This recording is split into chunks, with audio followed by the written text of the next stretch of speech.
bago ka lang dito sa Mindanao. Hindi mo kabisadong uri ng labanan dito.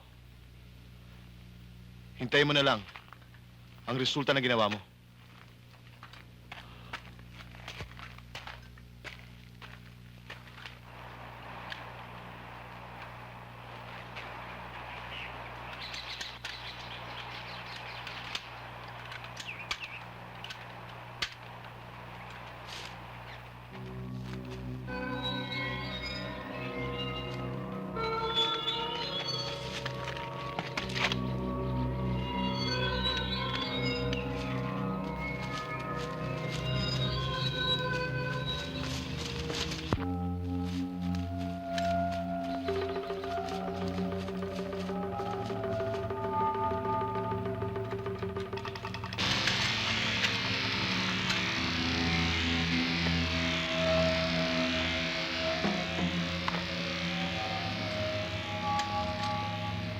Sige!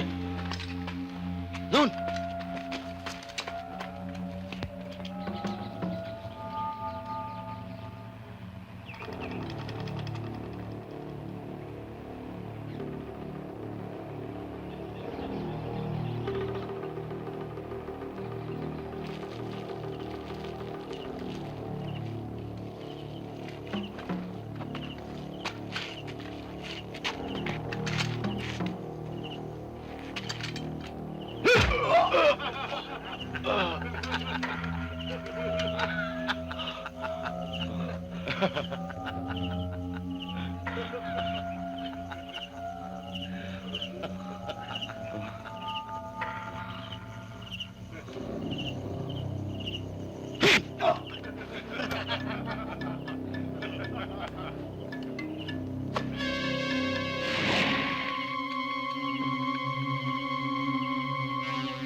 Takbo!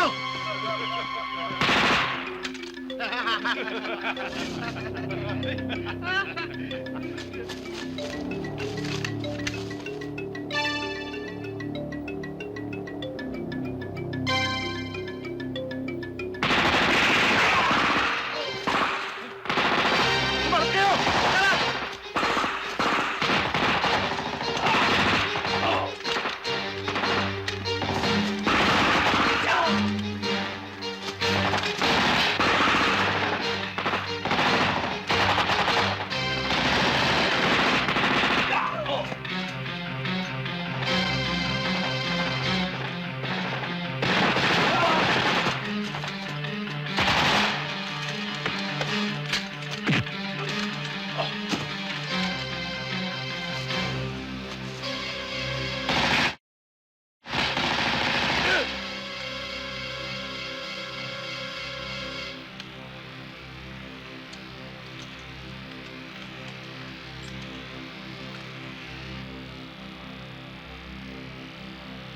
Bakit ka nakialam? Bago ka pa lang dito. Hindi mo pa alam ang sitwasyon dito. Sir, talaga bang ganyan? Pati bata. Kahit ang mga walang kinalaman ay nadadamay. Sir, may konsensya naman ako. May babalik mo ba ang buhay ng kasamaan mo? Dahil lang sa isang bata? Yan ba ang konsensya sinasabi mo? Sir, sa sitwasyong yun, pwede naman sana kaming umiwas. Pero ayaw ni Sargento Cruz umalis sa lugar na yun.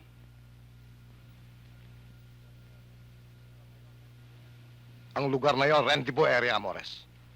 Kaya't hindi kayo maaaring umalis hanggat hindi dumarating ang isang platong nagligtas sa inyo. Understand? Alam mo pare, simulat sa pulpa, hindi ko naman inambisyon to. Mahirap lang kasi kami. Kaya ako pumasok dito ay para magkahanap buhay. Ang nangyari naman sa akin, dahil sa sundalo ang papa ko, ito, parang automatic. Kailangan maging sundalo rin ako. Totoo rin yata yung kasabihan eh, na kung ano yung pinakain sa'yo, doon ka rin pupunta. Sana malipat na tayo ng ibang lugar. Yan na nga yung nasa isip ko eh. Teka, puntahan kaya natin yung dating CEO ko, si Colonel Paloma. Malakas ako doon. Niligtas ko na siya minsan sa isang ambush eh, Saan natin siya pupuntahan? sa Cagayan.